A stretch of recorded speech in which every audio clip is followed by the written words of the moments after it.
ณีแต่ละเผ่าสืบแต่เขาต้นตระกูลเดิมมา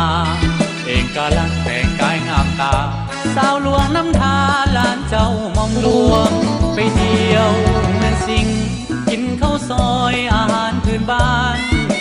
สาวเมืองสิงห์ดูมันขยันตำหูเข็นฝ่ายลงพวงพบน้องบุญธาตุเสียงตึงไอโต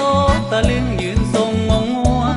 12 เพ่งพระจันทร์เต็มดวงตาสองหน้านวลแวววับแสงตามา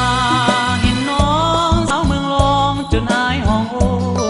เก็บเกี่ยวสาลีหมากหมูบัดวงทรงโตคือสาวเผ่าอาคาเสียงโกบห้วยคุ้งสุมสร้างขัวมิตรภาพลาวเมียนมาน้ำลงตกบาต้นผาเป็นเพื่อนไฟฟ้าสว่างสวัยโอ้เรียนผู้ค้า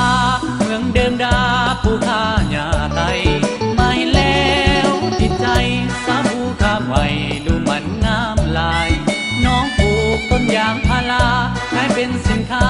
ทวีรายได้บ่ทานีกดคนส่งขายพอมาอยู่ไกลเป็นเคยเบียงผู้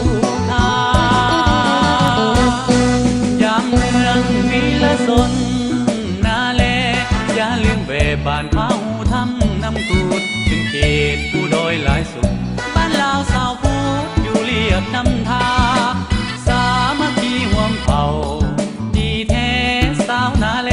อ่อนหวานวาจาเสียดายอายมาหอดลาบ่ทันตกกาดำทงนาแล